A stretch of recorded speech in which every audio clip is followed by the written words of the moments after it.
Okay, guys. Erik and myself will give you the last talk, the last lecture about climate gases and PFAS. Erik will start and talk about climate gases and abatement systems, and afterwards I will talk a bit about PFAS. Have fun. If you have questions, please wait till I got to you. I'm done. Okay, let's start. So, as Johannes said, we are going to start with abatement and climate gases. And of course, we need to start with the greenhouse effect. So, just a small reminder, you probably all learned it in elementary school. So, there's the sun shining on our planet, and some of the light is reflected back into space. Some of the light heats up Earth. Then this heat radiation wants to go back, and some of it is reflected. So in principle it's quite nice, so that we have it nice and warm on our planet. But due to the emissions by our species and the additional emissions by traffic and energy and our industry, we have emissions of climate active gases, which increase the back scattering of the radiation to Earth, and that's why the temperature rises. And one problem are climate active gases, and among these climate active gases, of course, is carbon dioxide, which we have, of course, naturally in the air, which we have from transport, we all know it from cars, and industry. From energy production, we have methane, especially from agriculture. That's why one reason not to eat meat. So we have fertilizers, which are nitrogen-based. We have the CFCs. And then, most important in this week here, is NF3 and SF6 for the production of like flat solar panels, screens, and of course all the semiconductors. The problem these gases have is they all have different impact on this greenhouse effect. And since we somehow need to compare these different gases and the different effects on our climate, someone came up with the idea to all make it equivalent to CO2. And these different gases have different equivalents of CO2 to just range their impact. Of course, there's methane, which is just quite easy with a factor of 28. But on the other side, like the gases we use here, like sulfur hexafluoride, has a factor of 23,000 compared to CO2. So 1 kilogram of SF6 is as dangerous to our climate as 23 tons of CO2. And another point is not only the impact for the climate gases have for heating up Earth. The other question is, of course, how long do they stay in the atmosphere? So carbon dioxide stays about 120 years in our atmosphere. On the other side, sulfur hexafluoride stays about 3,000 years in our atmosphere. So additionally to this really high impact on the greenhouse effect and on the climate is also the long time this gas actually stays in the atmosphere. So even worsens the whole effect. So since you're students and since we are here in the lecture, I have a little quiz prepared. Let's just assume that there's an institute from the Fraunhofer Society, and these are real numbers. And they consumed 11 kilograms of SF6 in 1 year. And just let's assume that this SF6 is really completely blown out to the exhaust. So maybe the experiment didn't work, there was no gas abatement and so on. So the whole gas was released into air. So now the question is, if we have now here a summer party and we want to have a beef steak on the grill, so how many steaks could we actually fabricate and make and eat just to be equal on the emissions with this 11 kilos of SF6? So what would be your guess? guess. So let's say, who says A, 100 kilograms? B, 1,000 kilograms steak, 1. C, 10,000 kilograms of steak, some. And who says 100,000 kilograms of steak?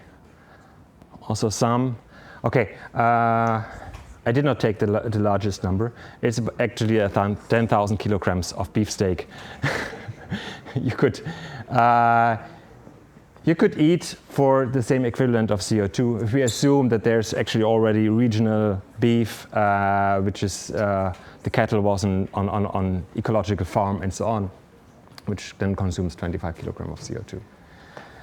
In comparison, these were 11 kilograms, so we here in our 200 millimeter clean room alone consume about 450 kilograms of FS6 each year. So, but of course, we don't just put it out into air. Hopefully. So this would then account for about 500,000 steaks. Second question, I have another one just for fun. So that there's 4 kilograms of CF4, also one of the more critical gases. And the CF4 is released into the atmosphere during research. Because CF4 is also really hard to abate after its use. So how many kilometers can we drive in a mid-range car to have the same amount of CO2 released? So mid-range car, let's say it's a Volkswagen, whatever. So who is for 200 kilometers? Nobody. 2,000 kilometers. A few, cool. 20,000 kilometers. Okay. And 200,000 kilometers. Okay, in this way, it's really 200,000 kilometers. Just to give you an impression, it's about, you can drive with this mid-range car about 5 times around Earth, just to have the same pollution effect than this 4 kilograms of CF4. And this 4 kilograms is actually about the amount we consume at the IPMS. So okay, now we have an impression how bad it is, and of course you all know this, you all had this in school and so on. We have the numbers, what the impact is over the years, and we know since industrialization we have an increasing effect in temperature, and we have the increasing pollution of CO2, methane, and other climate active gases in our atmosphere. Okay, so what we need to do, we need to treat these gases, we have to clean them, and we have to get rid of them before getting air into in our exhaust. When we clean them, we always talk about the destruction and removal efficiency. Okay, I needed to put one formula in the slides, sorry. But I'm pretty sure Johannes has some more scientific stuff. For me, it's basically all of it. So it's quite easy formula. Just take the mass of the climate active gas leaving an exhaust treatment divided by the mass of the gas you put into an exhaust treatment, 1 minus that, and then you have your destruction and removal efficiency. Just to have a rough number on what numbers we want to aim at. If we say we have 1 kilogram of SF6, which would then amount to 23,000 kilograms of CO2. So I want to do now my treatment, and I want to say, okay, let the SF6 be in the end as harmful as CO2. So that in the end, the harm I do with my 1 kilogram of SF6 is as bad as 1 kilogram of CO2. Then I would need to ensure that only 43 milligrams of SF6 is leaving the exhaust treatment, which then results in a destruction and removal efficiency of 99.996%. So if you have like numbers and you look at, oh nice, it's 95% destruction and removal efficiency, it is a quite nice number, but since we have a factor of 23,000 compared to CO2, then we still have like a huge number of climate active gas in the atmosphere after the exhaust of our abatement systems. Okay, what kind of abatement systems do we have? We have, in principle, you can have a burner, So you burn the gas, you oxidize it. You can do it by a gas, so by propane or natural gas. You can have electrical heaters, because of course if you use gas, you have another source of fossil fuel and then again CO2 emissions. You can have electrical heaters, which is then maybe a little easier, and you can have plasma just to burn the gas and oxidize it. You can have wet systems where you spray the gas with a liquid, water, or maybe another solvent so that you can absorb the pollutants. You can have a combination of it. You can first burn it and wet scrub it later. Or you have passive systems where you have an absorption or adsorption in a granulate. Or you can have filters. So now I want to talk about all these systems in a little bit more detail. Well, first of all, what kind of chemicals or gases can we treat with what system? So, of course, if you want to think of what's the application, what kind of gases do I have, what do I need to treat, you can have different treatment methods. So, let's say, for example, for plasma etching, you probably would need a thermal treatment since you have SF6, CF4F8, and gases like that. For silicon etch, if you have a metal etch, then a dry bed absorption system is completely sufficient. Yeah, and if you have other gases, you also want to consider a wet scrubber. Okay, what do we have? We have the dry bed absorber. Many research institutes actually still use dry bed absorbing systems. Also, we do use dry bed absorber systems quite a lot, since they are quite easy, simple, and have low costs in the usage, in the operational costs. So, in principle, what you have here, you have a granulate, which is specially designed for a special gas mixture, and then your exhaust gas from a plasma chamber is reacting with this granulate, with this material. It's absorbed at the surface or absorbed in the inner of this granulate. And at some point, the granulate, of course, is full. It's fully saturated. And then you take out the granulate, give it to a disposal company, and then they dispose it wherever, which is not of our concern anymore. The problem here is, of course, you can really nice clean these gases. They have low operational costs, but they do not remove all the climate active gases. They can remove really nicely harmful gases, so everything which makes your birds die over your roof. These gases, these dry bed absorber can really nicely clean, since these are most often highly reactive gases, like fluorine compounds and so on, reactive fluorine. As long as you have like SF6, which has a really long lifetime, which is a quite stable material, this dry bed absorber will not care at all.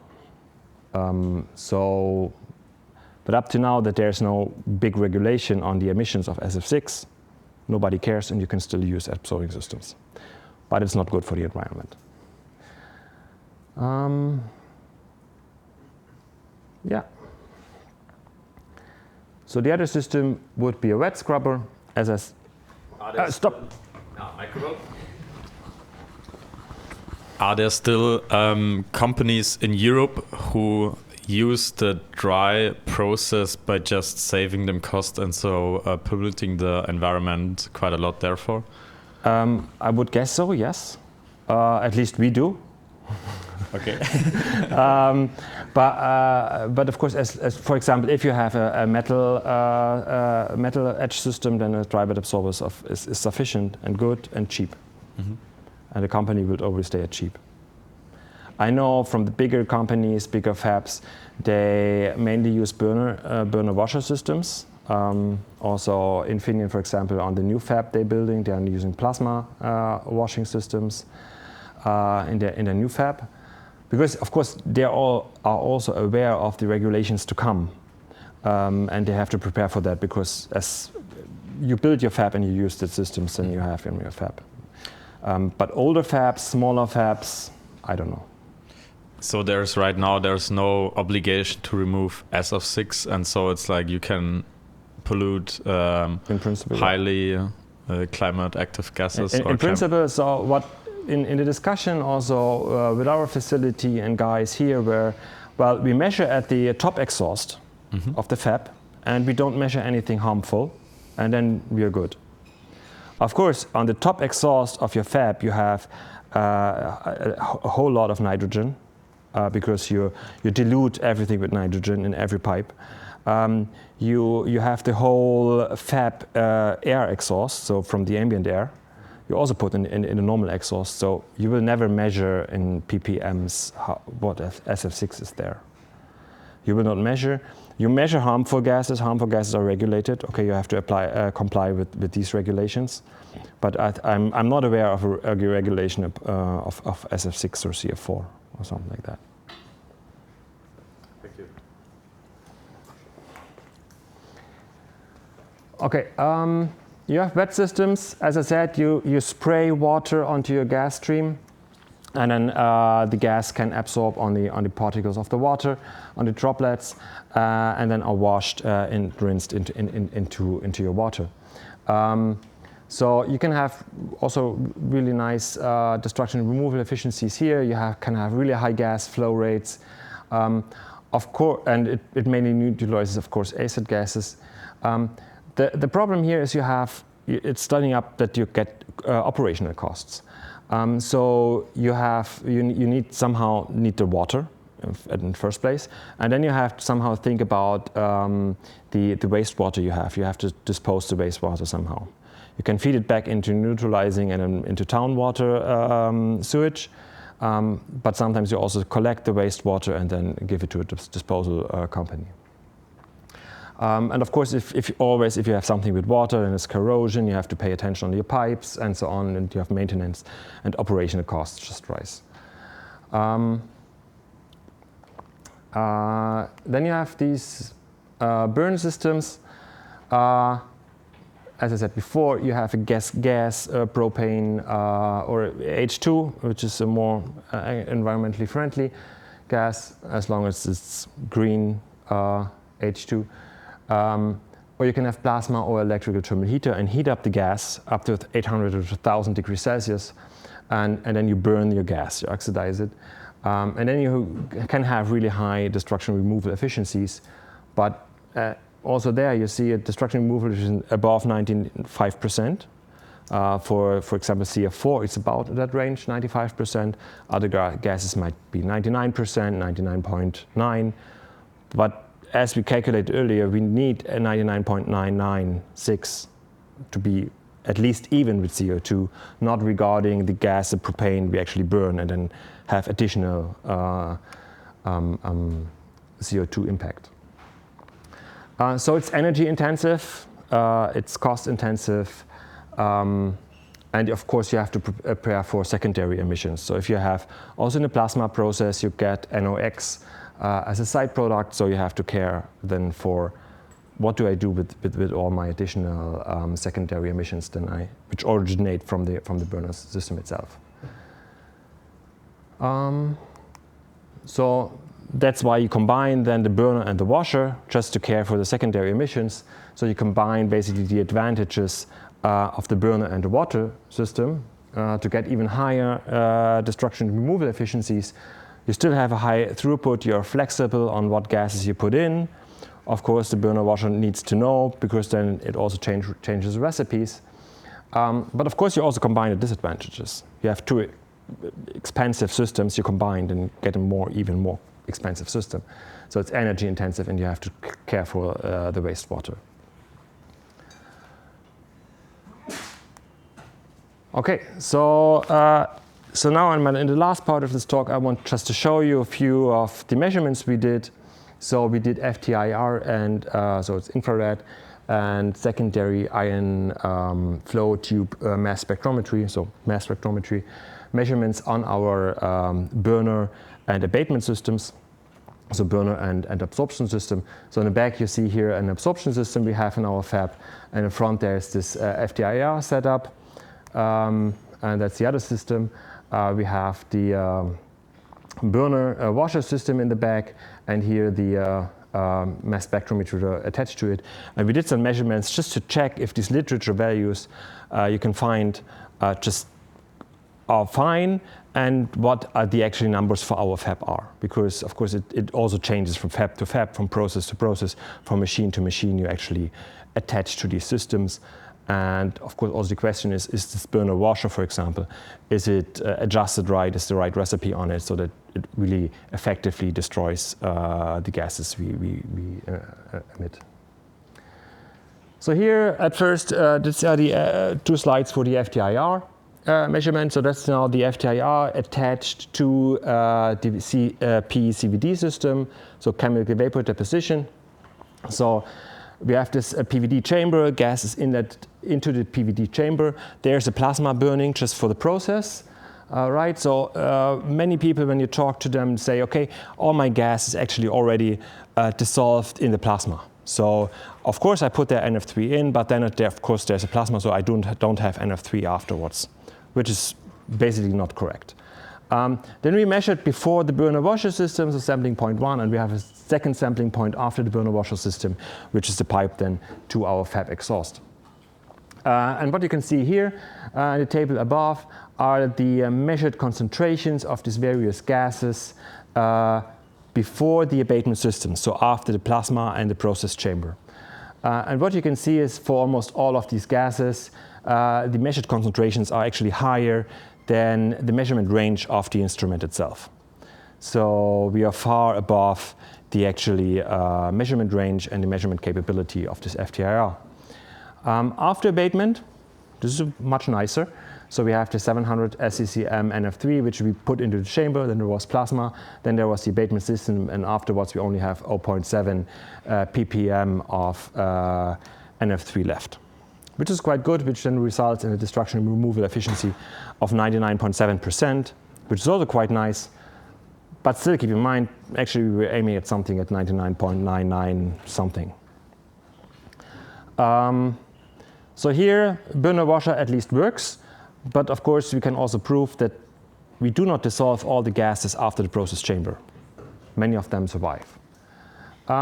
Different scenario, still FTIR, now attached to a dry bed absorber system on a plasma etch chamber. So this is a plasma etch chamber for deep silicon etching. We have the plasma etch chamber, we insert the gases there, then there's a pump, the pre-pump.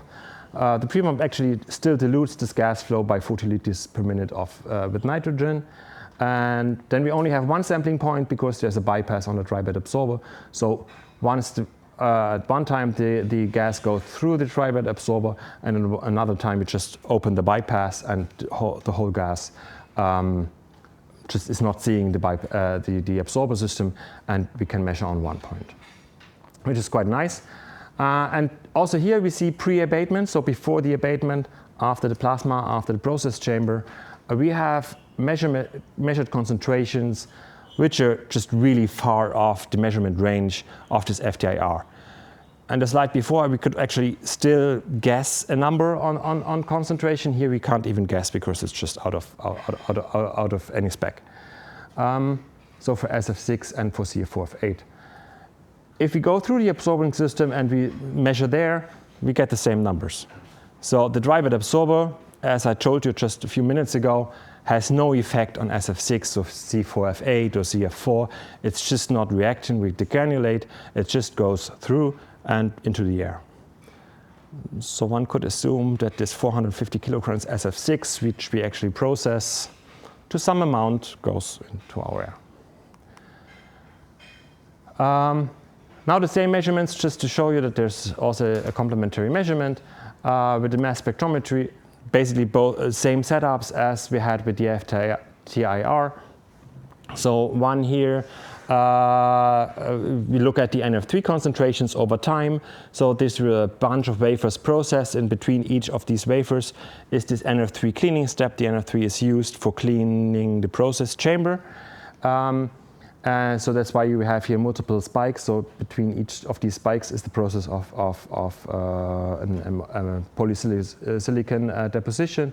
And we have these cleaning steps. So the black curve shows you the pre-abatement. So before I have the abatement and I see, okay, I have really nice concentrations SF3 exiting the chamber still when there's plasma on. And then there's the red curve, this is the flat line on the bottom, which is a post-abatement. So the burner washer system really nicely extinguishes all our NF3, or 99 point something percent. And then we did the same thing, same setup with the dry bed absorber and our silicon plasma etch system. And you see here, it's basically in the maximum the same curve for the absorber on or off. It does not play a role if I have an absorber attached to it or not. Okay, there's some hiccup with this well, dip there in the front, and there's a little bump at the end of the signal, but if I integrate the signal, it stays the same in the amount of SF6. Why this shift there is, I have no idea. Some piping error, some delay in time here. But in the end, it does not play a role. In the end, it's the same amount of the SF6. I have pre-abatement and post-abatement, and in the end, I need also here a thermal wet system to abate all the gases from the plasma systems. Okay, that's all for me. Are there any questions?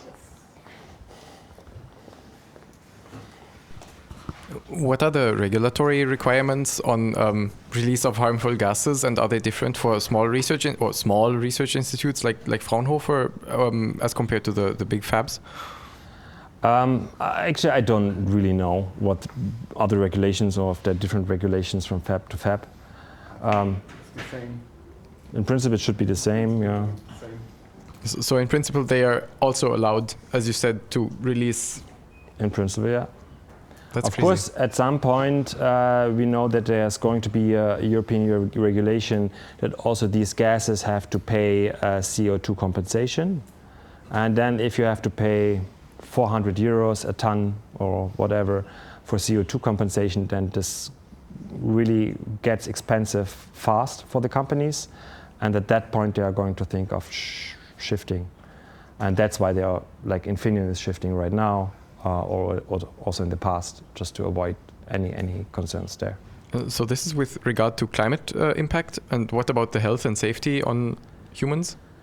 Well, health and safety in human, this is actually abated. So all the reactive gases, which are hazardous for the human body, for animals and so on in the environment, this is actually also abated already in the dry bed absorber. So reactive fluorines, for example, that's easily abated. That you have also really good abatement efficiency with a dry bed absorbing system with 99.99%. That actually works quite well, and that's probably why they choose the system here. They said, okay, we can have a check on all the harmful gases, which would poison us and workers and the people living here. Okay, thank you. Any other questions? None. None. So we change. We change? There you go. And I want to talk about PFAS. First question, do you know what PFAS are? Who knows what PFAS are? Some people know what PFAS are, okay. Because there's a lot of news in the last 2 to 3 years about PFAS. They're all German. This is from Tagesschau, I suppose. This one is from Arte, it's a TV. And this is from the YouTube channel STRTF. They talk about here lobbying of the big companies because they want to produce PFAS and want to use the PFAS. This one is about why it's allowed to have PFAS in the first place, because it's toxic. And this one is about the environment and why a lot of PFAS are released into the environment. And it's a good summary about these 3 topics we're talking today about.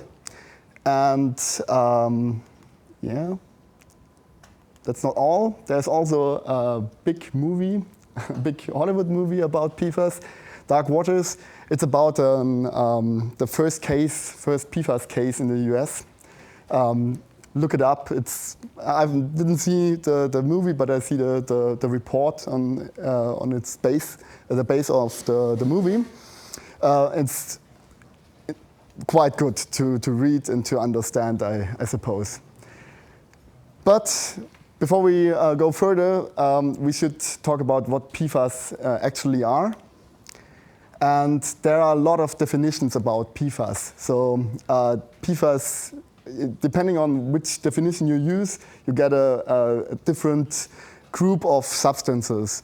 I use the one of the OECD. They do a lot of work in the PFAS research, and they define it basically the compounds need one perfluorinated methyl group, so a CF3, or a perfluorinated methylene group. So it's only attached, the carbon is only attached to another carbon or to fluorine.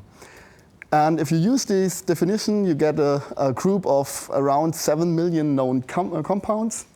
It's a lot, but of the 7 million known compounds, around 1,500 to 2,500 are used in the industry.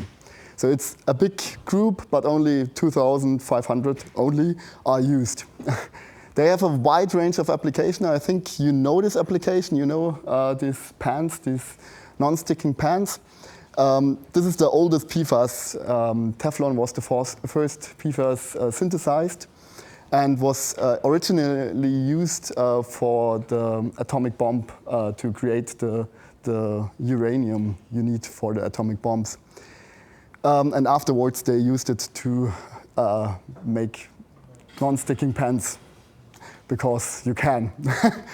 Yeah, the main problem is they're persistent, they're organic pollutant, they accumulate in the environment and in you and in me.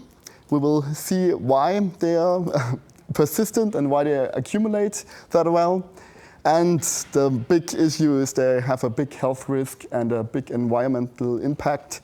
There are only few of the many different problems you can get by PFAS. So cancer, liver issues, fertility issues, organ issues, death, what you can think about. Okay, now to understand why they are so persistent and stable and why they have these great things, why you can do the great things with them, you have to understand the chemistry. So I will start with a bit of chemistry, and I'm a chemist myself, so I'm very happy to show you this. You have to look at the carbon-fluorine bond to understand PFAS.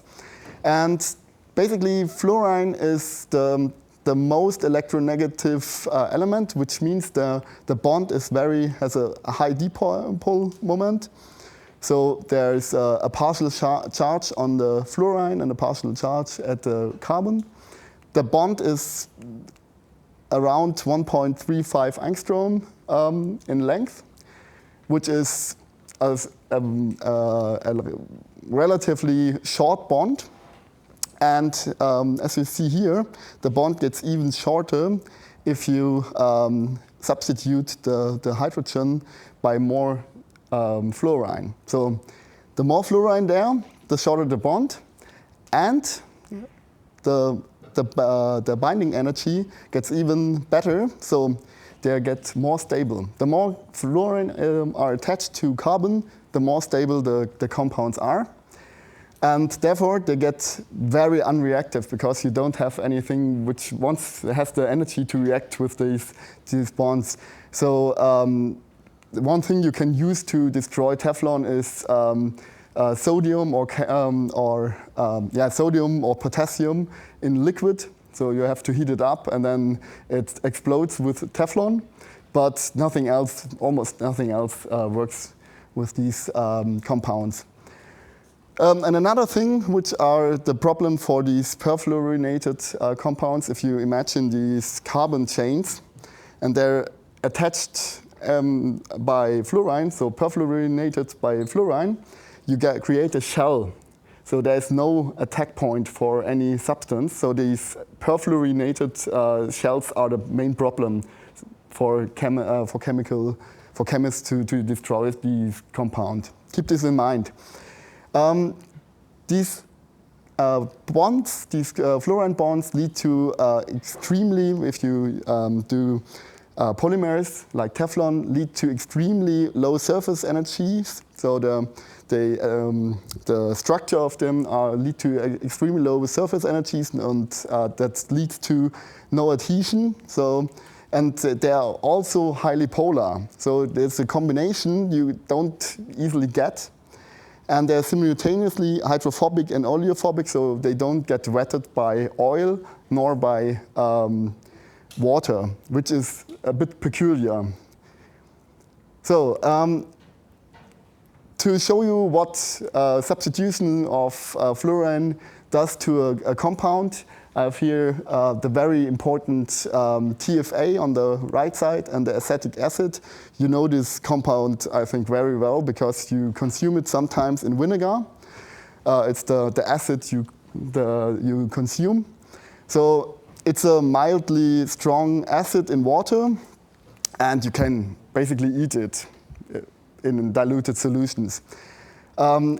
If you don't dilute it, it can be burnt, or it burns, and it's acidic, of course. But if you substitute the hydrogen against fluorine, you get a very strong acid, 30,000 times stronger than the acetic acid. Keep in mind this one is a logarithmic scale, so if you see later, you will see later again values, and they are much lower than that, so they got even more strong acids. And these fluorinated, this TFA, even in diluted solutions, they kill very well water organisms. So by substitution, you get a very toxic and a very strong acid. Okay. I will talk about the good sides first, and then we come to the bad sides of these compounds, or why we use them, basically. They have really unique properties, and one thing you have to keep in mind is they don't only have one of these properties, they can have all of these properties, and that makes them very hard to substitute. For example, they're create thermal stable compounds, like Teflon is thermal stable up to 250 degrees around, and they can have a high broad chemical resistance against acids. If you use another polymer and you put their we'll say piranha solution in at 150 degrees, you have a clump of carbon in the end. To Teflon, it does nothing. Other things we use are low refractive index, good UV transmission. This is used in lithography. A source of strong acids, so photoacid generators. I will show you later what this means. Also used in photolithography. Source of highly reactive fluor species for reaction with silicon. You have already seen it in an etching process. Thermal stability, I said already. Low friction, very little abrasion, which means little particle emission. This is good for our clean rooms. And they're in principle extremely pure, which is also good for our processes. And they have favorable electrical properties. They are good isolators. That is used in heat transfer fluids. If you come across these, there is often at the moment PFAS. So it's only an overview where we use PFAS in our processes, and it's really only the key uses. If you stumble into a semiconductor fab, you can't run away from PFAS. In every process, there is some PFAS or some polymer or something like that. And the key uses and the most sought after substitutes for here in the lithography and in the wet chemistry There are PATs, the photo acid generators. There are TARCs, there are the reflective coatings for the resists, so that the UV light doesn't get reflected out of the resist. Surfactants, then in the wet chemistry, also in the chemical mechanical planarization, they are used in wet clean, in wet chemical etching, all over the place. Then also in plasma applications for dry etching, and we'll show you one example on the next slides. In plasma cleaning, CVD and ALD have also one short example here. Then also in the assembly and test packaging, there are fluxes, adhesives, TIMs, and in the articles means things you use to create piping, pumps, and everything in the infrastructure of the clean room. You have PFAS polymers all over the place because they're stable. They're thermal stable. They're stable against acid and bases. Okay, some examples, only short examples. On the right side, it's the basic principle of the photo acid generators, or what is the basic principle. So you shine UV light onto a substance, and then it releases a compound, and this compound creates a proton, which is the acid in this case. And here you can see the used PATs in photolithography, and look at the pKa values here.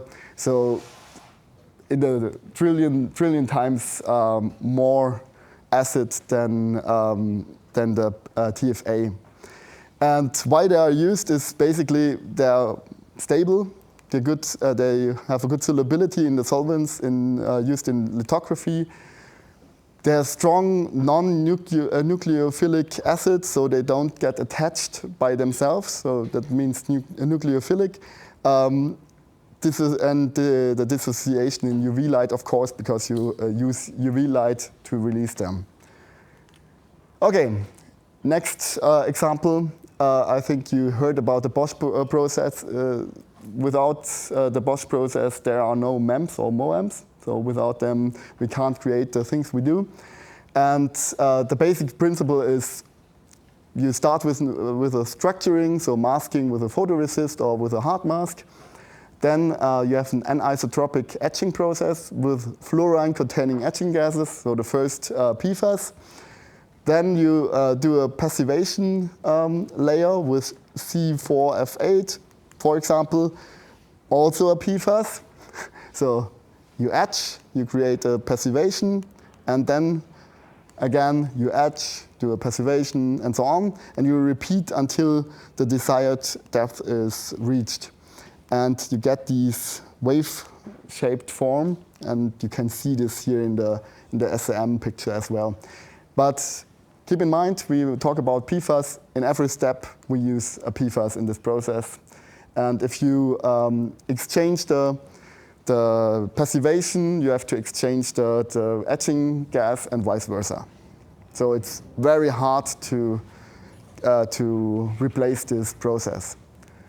And last but not least, something from our institute.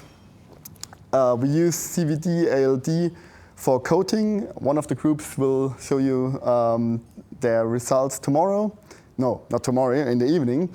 And we use it to coat it with a PFAS with FDTS for an anti-adhesion coating. And basically you get a surface like Teflon at the top level. So the surface is not wetting against oil and water, what you want to have, so you don't get things on top of the CMAT.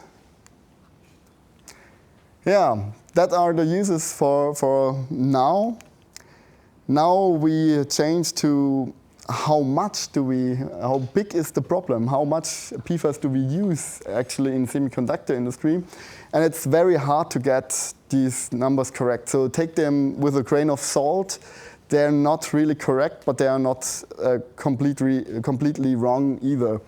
And if you look at the PFAS in Europe in 2024, it's around 40%, 45% are polymers. I have some numbers in the slides.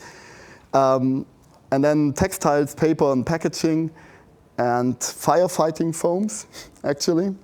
And you see here the microelectronics is around, the production of microelectronics is around 1%. If this number is really correct, maybe it's 2 or 3%, but I think the trend is correct. And on the other side, this value is more accurate. It's from the industry. They produced fluoropolymers, so this one here, in Europe in 2020, 40 kilotons. So around 40 kilotons of fluoropolymers, where around 60% are Teflon. And these processes are really dangerous for the environment because they release a lot of secondary PFAS in the process. Okay, now we know a bit how, or have a glimpse of how many PFAS are used and produced, but is there a regulation? Where is the contamination? Where does the PFAS go? And I think we have a problem because on this is from the forever pollution map. Every point here is a measurement, and every measurement which is red is a known contamination, and every blue dot is a presumptive contamination. So basically, you take a sample, and every sample has a PFAS in it. And to make these things worse, there are a study they checked what PFAS is in these samples. And this is from the Bund, BUND, and a lot of other NGOs. And they found TFA in water. 89% of PFAS they found was TFA because it's the persistent terminal degradation product, basically. So it degrades, the PFAS degrade slowly in the environment, but in the end, everything gets to TFA and stays there. And much worse, almost 80% exceed the 500 nanogram per liter EU drinking water directive. That's pretty bad because they took samples from 23 surface water and 10 groundwater spots in 10 EU countries. So they're all over the place, and so you will drink PFAS daily. I also drink PFAS daily, of course. Well, but how much PFAS have you in your body? And there is also a German population study, 3 to 17 years old, where the suspects, and they took samples from them. It was in 2014 to 2017, and now you can maybe look back, or? Maybe it's worse or maybe it's better, but you can think about how old were you in 2017 or 2014, and if you were in Germany to that point. Yeah, they measured 12 PFAS, only 12, and they quantified PFOS and PFOA. You can see them here. PFOS is this wonderful compound. It was in firefighting foams and chrome plating, and it was banned in 2006. In 2006. So after 8 years, 8 to 11 years, they found more than the limits, the first limit of PFAS in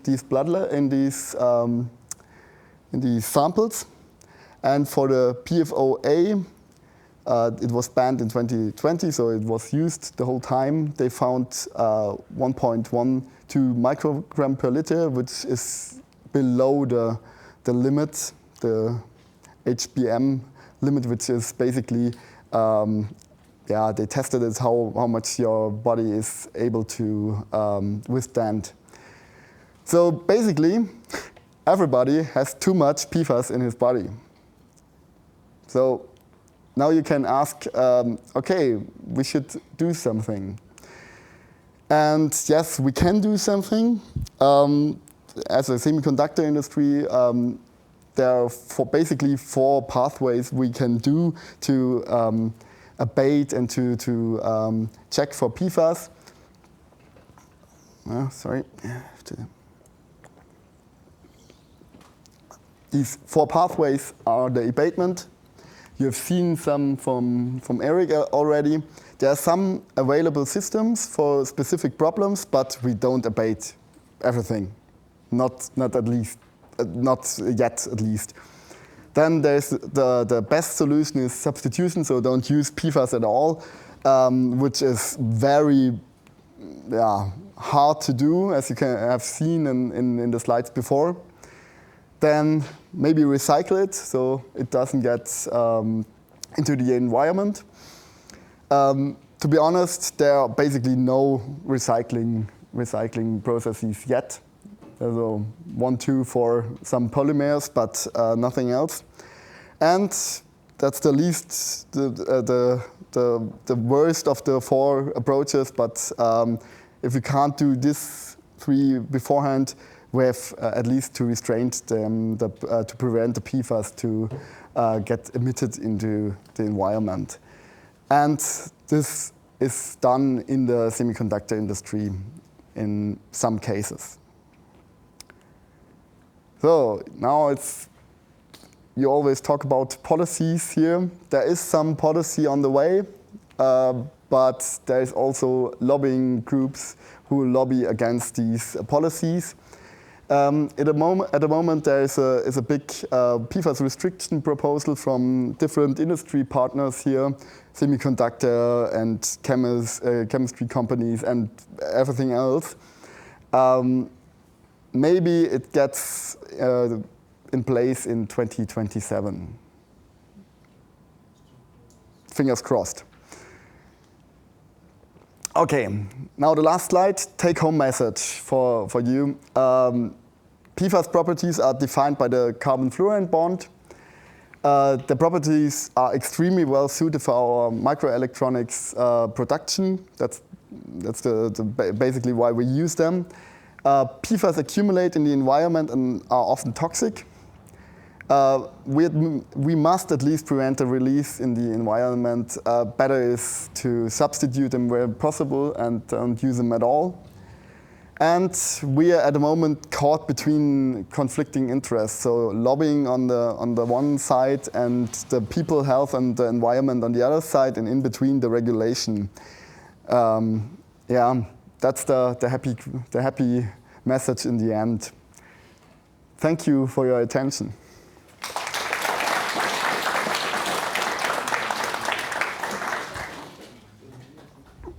Hey.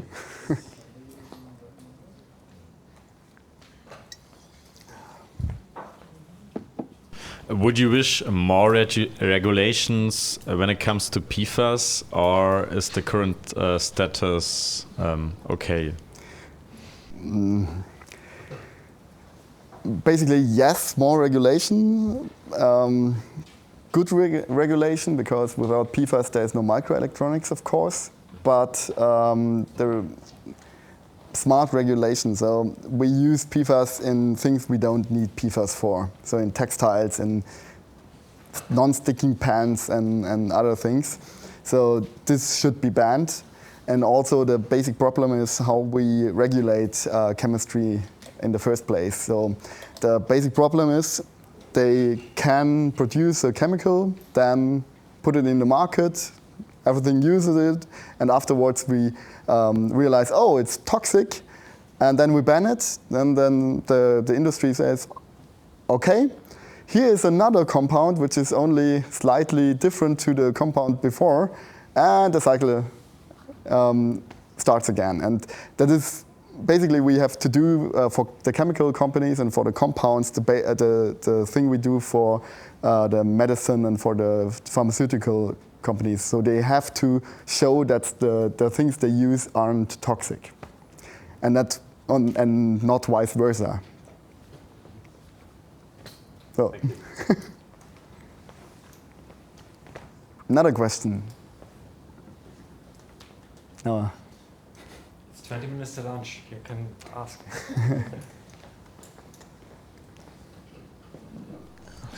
I want to ask if the lobbyist has that much money to stop the rule, why don't they make the recycling system with that money? It's a good question. I think I'm the wrong person to answer this question, but they have a lot of money. So I would guess lobbying is still much cheaper. And it's much cheaper, yes. Because I have the same example with the Volkswagen. First they come up with the solution, and at the end they come up with another solution that was the better solution. So maybe I was thinking in the same way. First they are investing money in lobby, and then they are investing money to get the problem solved. Yes, but the amount is often quite low for lobbying sorry? In the first case. Yeah, in the first case. So yeah, it's really a problem. These lobbying things are really a problem, and you have to think about these topics when you work in the green chemistry or green microelectronics sphere. There's another one. What is the mechanism of breakdown? Because you said that 98% of all the PFAS, they end up as TFA. How does this happen? How does this happen? Oh wow. Okay. I'm a chemist, not a biochemist, so I can't talk about what the exact mechanisms are. I think there are a lot of different mechanisms which play, but basically, you see here there is one carbon atom you can attack and split, and that's the point of entry. So they here or sometimes here, but they got split. Then another acid group is formed on the side, and the cycle. So they got smaller and smaller and shorter in these chains. What the exactly mechanisms are, I have to look it up, because it's biochemistry and. So it's a biological process, though. It's a combination of biological and physical processes. Yes. I would like to come back to the lobbying topic, because the world is complex and they are not the devils. So it's a little bit more complex to say. I think a lot of people are aware of the PFAS problem and they know they want to get rid of it. But the lobbying people try to bring things into perspective, because even if you try in Germany or in Europe, let's get rid of the material, then they try to say, yeah, probably that's cool if you do it in Europe, but then our products are weaker or more expensive to produce or something else. What's about the rest of the world? Because if they can longer use PFAS, then we have a disadvantage in comparison to them. And so over the whole world, that's really complex to tackle. So because their argument is good, but the argument that somebody should start can also be good, but the problem is not solved if just Germany or Europe gets rid of the PFAS. That's correct. On the other side, yes, they shift the perspective, but some of them are really not nice. So the main emission of PFAS is in the chemistry companies, in the process of producing fluoropolymers. And they don't have limits. No, they have now limits of how much PFAS they have to abate. And surprise, they do this. So afterwards, there's one case in Germany. They now have, it's a chemical company, and they now have to abate their wastewater.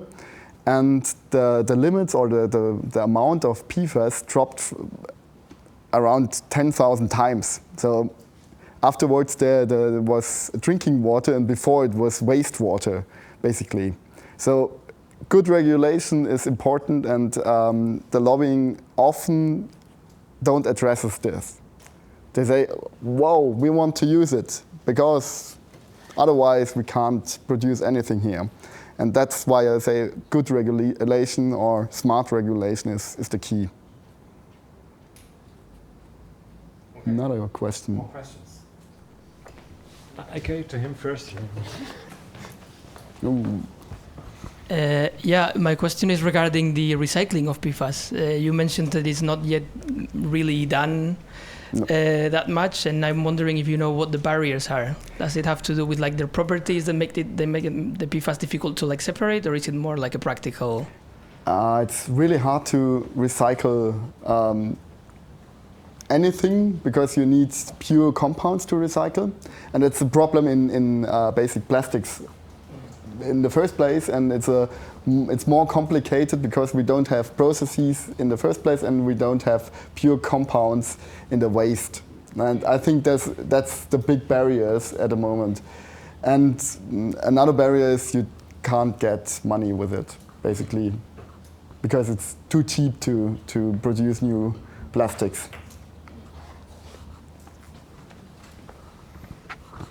There's another topic I'm thinking about, like when we went to the companies like Infineum, X-Fab and so on, and they're super close here to Dresden, and they also use PFAS, they use also abatement and stuff like this, but there have been cases in Europe, like in Zwindrecht it's called, and basically 3M poisoned there the water and everything. But this was also to like a production facility of PFAS itself, and not like some tiny usage. Like the size is very different. But I'm like a little bit worried somehow that like the fabs here are so super close, and why do they not build it further away? And is like, do you think it's like, or what is your meaning about this PFAS topic, and also like the proximity of the people living around here in Dresden? Yeah, it's always a trade-off. If you put a fab somewhere else, everybody has to drive to the fab, and it's not very nice. On the other hand, yeah, it's very close. So I think we should take a closer look what is emitted from the fabs, and we want to do it. We have a project in mind, and we'll look into what is really emitted, and then we can create policies, or the water suppliers say, okay, we want to measure what's coming out of your fab. Is there already an obligation to publicate this information? Please, again, for the record. Is there already an obligation to publicate or publish this pollution of the fabs? And they have limits. Yeah, they for 26 PFAS, they have to track how much is emitted into the water and into the air, but only for 26. And keep in mind, there are a lot more. And after a burner, you get hundreds of different species. Maybe we don't know basically what happens after a burning process. Mm-hmm. So. Yeah, and the complexity of there's so many. There's not only one PFAS, so it's. a lot of numbers and everything. There are some parameters, so the sum of all PFAS. So you measure basically the organic fluorine, and then you can estimate how much PFAS were there in the first place. You can measure this, but it's not that easy at the moment because the unique properties of fluorine is a bit tricky to do it analytically. Thank you.